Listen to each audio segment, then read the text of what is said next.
Hello everybody and welcome back to Asagao Academy. When last we left off, Hana decided to go on her own little detective adventure and wander into the halls where the normal Boots Club room thing is. So now we're hearing footsteps. For some reason, I heard a noise in the distance. My heart stopped. Footsteps. Someone was coming. That's usually what footsteps mean. Panicking, I searched around myself for a place to hide, but I was in the middle of the hallway with nothing but lockers and windows. Hide in the locker! I was trapped. Hide in the locker! Cringing, I closed my eyes. Oh, I'm not here. Go away. Nope, you can't see me. This is not Harry Potter. We do not have an cloak of invisibility. The footsteps came closer. Closer. They stopped in front of me. No one said anything. Hesitantly, I opened my eyes. Mr. Saitomo, who we've never seen before? He looked past me to the classroom door. Did you forget something? Yes, I left my math book inside.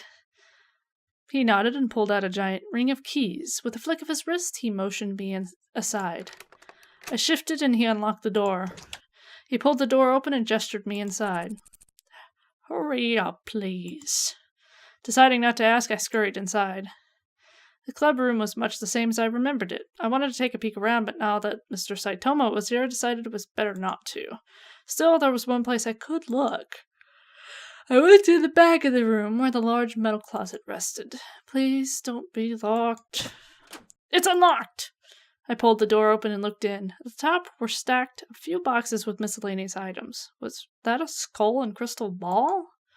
Never mind. Below where the boots once stood was an empty shelf. I sighed. I was about to leave empty-handed when I remembered I needed a math book. Turning back to the locker, I pulled a random book out of the closet. The boxes of junk came in handy, and was about to close the door when I noticed something. There was a dent in the bottom of the closet, just under where the boots once stood. But it's made of metal. Was that there before? I kneeled and ran my hand across the dent. Something heavy must have fallen into it to make this one this large. Something heavy and angled. Something hard to carry. The boots. Now that I thought of it, the boots were made of solid gold. Of course they would be heavy. Heavy, unwieldy, and hard to carry. Whoever took them couldn't have taken them far, that was for sure. And if they didn't have access to the club room in the day, they must have gotten in the way I just did. Or they must have stolen the key themselves.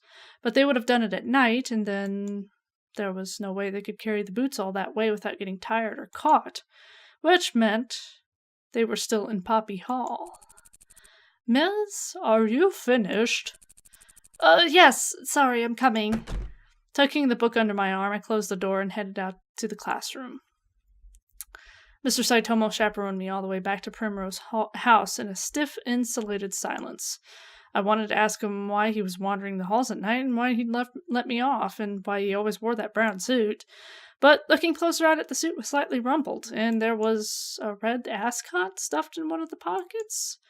I looked closer at Mr. Saitomo's face. He looked somewhat flushed. Had he been on a date? Well, old people get some too, so it's perfectly fine. There's nothing wrong with that. If you don't tell, I won't either. He gestured at the book in my hand. I looked down to see a Dungeons and Dragons manual. What? I won't tell if you don't. He placed a finger to his lips and then turned on his heel and headed back to Poppy Hall. Old man's getting some. Whose book was this? As I climbed the staircase back to my room, my curiosity and excitement began to fade. Thankfully, I was able to sneak back in, hide the book, and pop into bed before my eyes so much as moved a muscle. Great, now I really was a thief.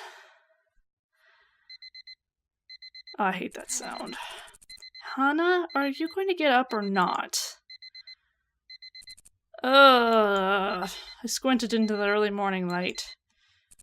If you don't hurry up, you'll be late. How long did you work on that essay anyways? Essay? I blinked at her. Whoa, you really are out of it. Don't deal well with no sleep, do you? Come on, get up. She flung my blankets off me. The cold air rushed in around my body and I curled into a tighter ball. You have 15 minutes or I'm leaving without you. I sat up. Memories of the night before rushed back into my head. Mr. Saitomo, the book, and the dent.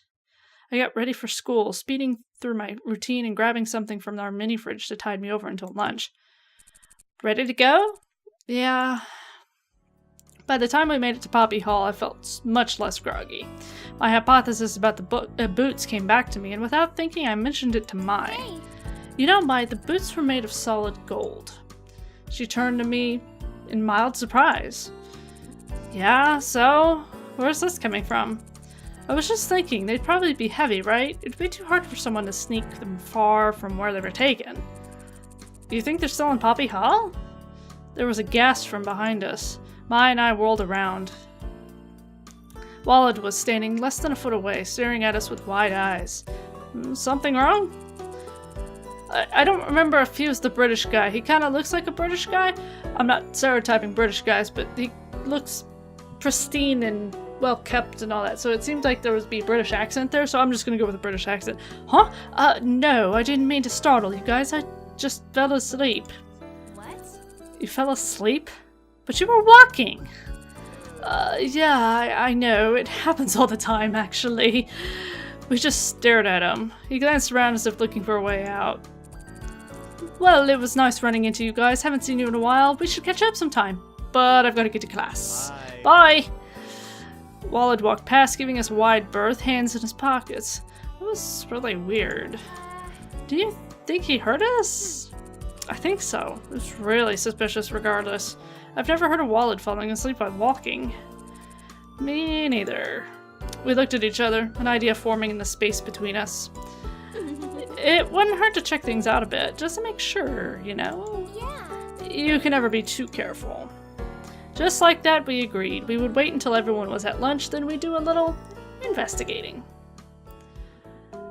Lunchtime came. As everyone crept out of the classroom, Mai and I stayed behind, refusing to make eye contact with anyone.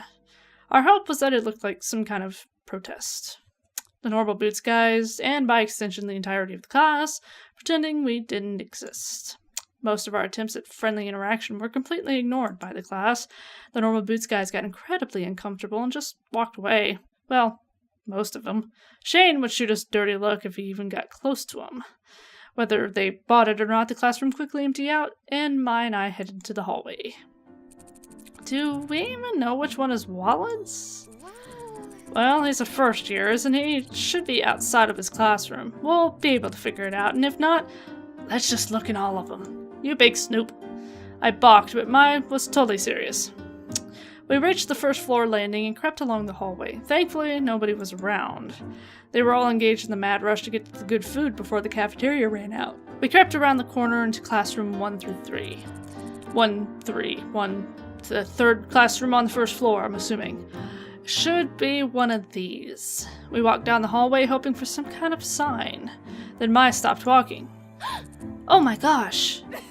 She burst into laughter and pointed ahead of her. Confused, I followed her finger. One locker in the middle of the left row was completely covered in stickers. Curious, I stepped closer. Images of Walid's face peppered with various words were plastered across the locker. Meme Lord, Balrog the Butt, and other strange sayings were scrawled across each. You've got to be kidding me. I don't really get it. Once upon a time, a few years ago, back before he even came to the school, Walid had a bit of a temper.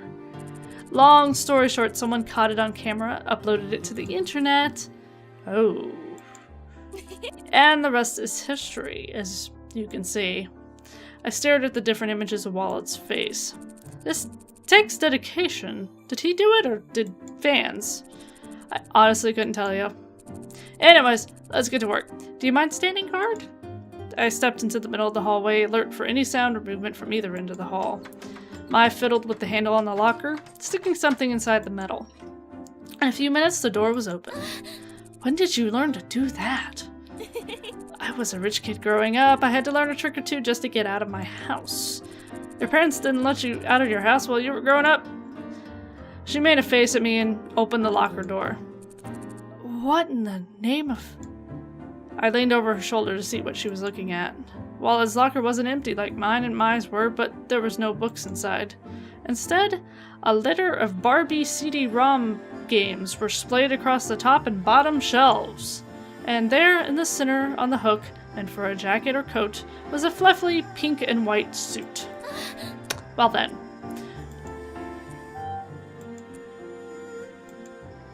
I reached out to touch it. It was soft and there were silken petticoats underneath the shorts. I guess was the ensemble would hit Walid somewhere in the mid-thigh region and the pants would fluff up like a bonnet. The shirt was sleeveless with gold-painted buttons and zippers trailing off. What is this for? I don't know. I have no idea. I've never heard of anything like... She shut the locker door. We've seen something we weren't meant to see. We can't mention this to a soul. Well, of course not. I don't really get what the big deal is, though. He brought it into his locker, so you must not be that shy about it. Maya shook her head. You'd be surprised what you can sneak to a locker without anyone seeing. Says the kleptomaniac. Yeah. Important thing is that he didn't have the boots, so he's perfectly innocent. Let's just go eat lunch. She stalked off, completely unconcerned as to whether I followed her. I ran to catch up. If Walla didn't want people to know, there was no reason we should mention it. It would be pretty hard to explain anyways. When we made it to the cafeteria, we were among the last to get our food. My eyes strayed to Walid at the hidden block table. He was chatting happily, completely unconcerned with the odd suit he had in his locker. I felt blood rise to my cheeks, and then we locked eyes. I turned away and focused on getting my food. When we had the chance to sit down, I glanced over at the hidden block table and noticed Caddy, Ian, and Walid watching me. I grabbed Maya and dragged her out of the cafeteria. I was terrible at keeping secrets. It was better just to avoid the situation entirely. That night I waited until long after Maya fell asleep to get up again. I changed back into my uniform in the darkness and snuck out of our room. Walid hadn't taken the boots, but the look he, Ian, and Caddy gave me at the lunch stayed in my mind. It was almost hostile. I didn't understand why. They had no reason to know we were snooping through their things. It seemed to me they were on the defensive, so it couldn't hurt to check. I ran across the grounds, this time avoiding the streetlights. I wasn't sure what gave me away with Mr. Saitama, but it couldn't hurt to be more careful. I made it to Poppy Hall and wandered to where Walla's locker was. Their clubroom should be around here somewhere. If I were a member of Hidden Block, what would I put inside the clubroom to indicate that was where we met? It was hard. They had all such different, distinct personalities. But the loudest of personalities would probably have their way. Just then, I walked past the classroom and something pasted on the windows caught my eye. I tried the door. It was open. I stepped into the room and was immediately hit with the pungent smell of old chicken salad, macaroni and cheese, and chips. That's an odd combo. Good Lord. I couldn't breathe. I struggled to one of the windows and slid it open, gasping in the fresh air. What the hell? Does no one take out the trash in here? I glanced around the room and immediately locked eyes with a face on the wall. Walid? A giant version of Walid's face was watching me from the wall next to the door. I shivered. I do not like it in here. Turning away, I caught a note on the blackboard. I'm not taking out the trash anymore. Please learn to do it yourselves. Jeff. Me neither. Love, Caddy. Just below it were a bunch of scribbles that looked like an argument about who could and could not take care of themselves, with different colors of chalk scribbling out each other's sentences. That explained that. I shook my head and began searching the desks in the room. Most were empty, but... Ooh, what's behind that but? I think we'll have to figure out next time on Asagao Academy. Like, comment, subscribe, let me know what you think of the game so far, and as always, I'm T0 Ups, and stay obsessed.